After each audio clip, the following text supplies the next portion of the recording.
Na verdade, nós já estamos sendo engolidos pela China. Mas ao invés de ficar com raiva como a maioria fica, está mais do que na hora da gente entender a nossa parcela de culpa sobre tudo isso. E o mais importante, perceber tudo que nós podemos aprender com a China. E acredite quando eu digo, a gente tem muito a aprender. Fica aí que eu vou explicar.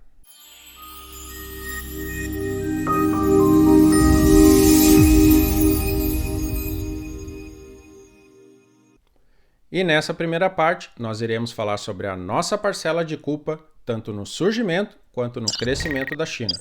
E quando eu falo nossa parcela de culpa, eu me refiro a todos os países com capacidade fabril, de recursos e de insumos, como é o caso do Brasil. Pense na China como aquele parente que veio lá do interior para passar um tempo na sua casa. No início, você nem lembra que ele existe. Ele não incomoda, não dá trabalho, não faz barulho. Você até acha ele meio engraçado e até tira um sarrinho com ele. Aí você vai dando um pouco mais de espaço para ele, ensina uma coisa aqui, outra coisa ali e vai deixando ele mais à vontade. Ele fica tão à vontade em fato que quando você percebe ele já está praticamente de dono da casa, ocupando todos os espaços. Espaços esses que você mesmo deu. Para quem aqui participava de feiras e eventos no final dos anos 90 de diversos segmentos, irá lembrar que a representatividade de produtos chineses se resumia a 1 ou 2 estandes de importadores brasileiros e que normalmente eram isolados num cantinho dos pavilhões. Não só a representatividade de produtos chineses foi aumentando no decorrer dos anos, como passamos a ver a participação de fabricantes chineses como expositores nessas feiras, muitas vezes representando mais da metade de todos os expositores do evento. E esse mesmo comportamento ficou visível nos comércios populares nas grandes capitais do Brasil, onde lojas brasileiras, muitas vezes de produtos importados, foram dando lugar a lojas operadas pelos próprios chineses. E a China fez exatamente isso no mundo todo. Ela começou abrindo o mercado mundial vendendo produtos baratos, frutos de uma mão de obra igualmente barata, mas que na época não parecia incomodar tanto as economias locais, sendo muitas vezes inclusive motivos de piada. Quem aqui não lembra das famosas lojinhas de R$ 1,99? Que na época, inclusive, honravam seu nome, vendendo apenas produtos que custassem de fato R$ 1,99. E essa era exatamente a cortina de fumaça que a China precisava para dar passos mais largos rumo à sua dominância. Enquanto o resto do mundo continuava achando que a China era única e exclusivamente um produtor de artigos baratos, ela investia pesado na infraestrutura e na contratação dos melhores profissionais que ela pôde encontrar de cada segmento ao redor do mundo, fazendo com isso que o seu produto ficasse mais valorizado e tivesse uma melhor aprovação em mercados internacionais. Muitos e muitos negócios, inclusive, só foram iniciados e concretizados em virtude da credibilidade trazida por esses profissionais estrangeiros. Era praticamente como ter alguém da sua confiança dentro da fábrica inspecionando a sua produção. Muitos empreendedores visionários perceberam essa movimentação e migraram suas operações para a China, utilizando também da sua credibilidade para gerar novos e lucrativos negócios. E quando o mundo se deu conta, esse parente vindo do interior chamado China já produzia de tudo, e muitas vezes com a qualidade igual ou até superior à de mercados concorrentes. Fora isso, lucrava também com a credibilidade vinda dos profissionais estrangeiros que, de uma certa forma, certificavam a qualidade de seus produtos.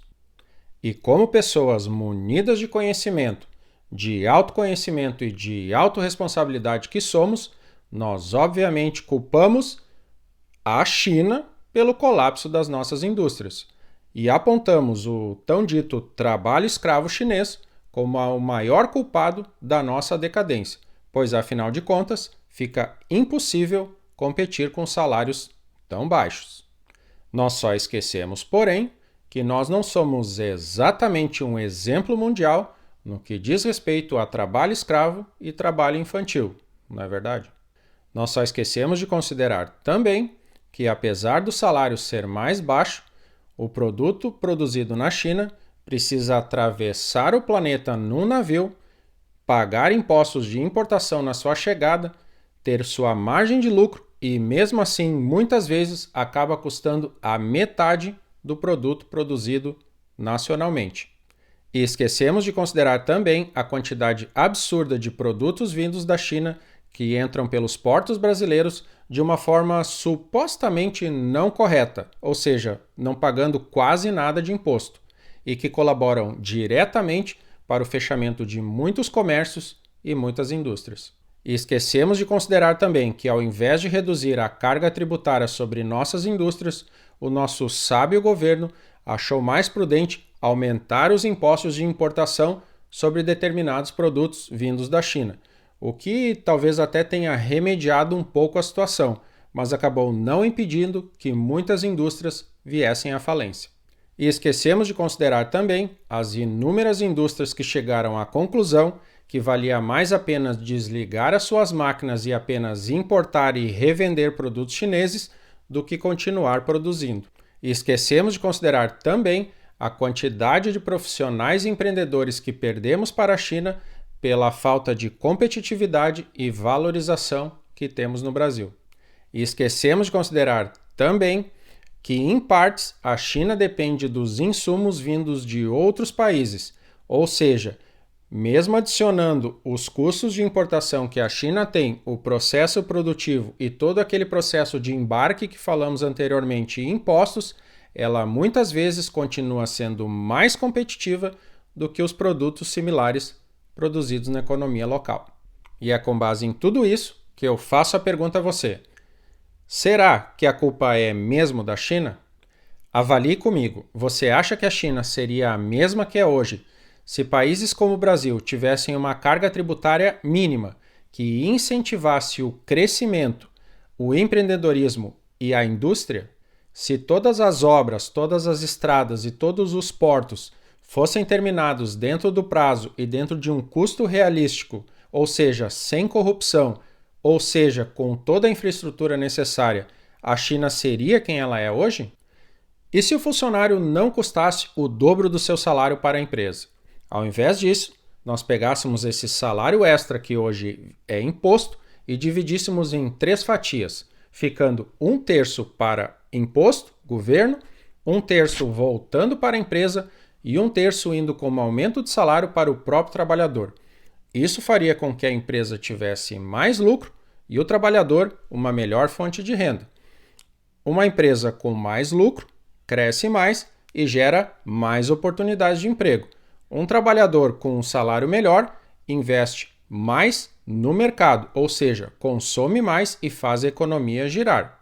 E um país que cresce sua economia, que gera mais emprego e que consome mais, automaticamente gera mais arrecadação, mais impostos. Se nós vivêssemos numa economia assim como eu acabei de descrever, a China seria a mesma que ela é hoje?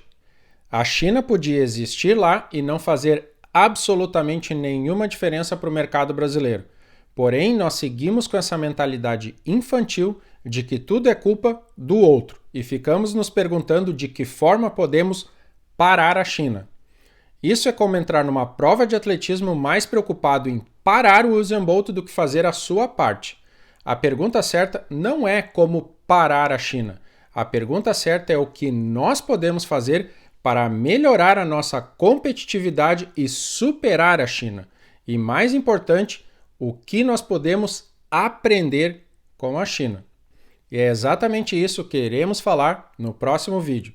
O que podemos e devemos aprender com a China se quisermos sair desse buraco que nós mesmos cavamos.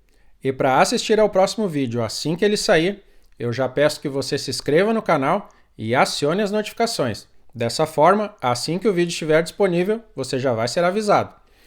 E eu vou ficando por aqui com o vídeo de hoje. Se você gostou do conteúdo, por favor, deixe o seu like e compartilhe com quem você achar que possa ser beneficiado com esse conteúdo.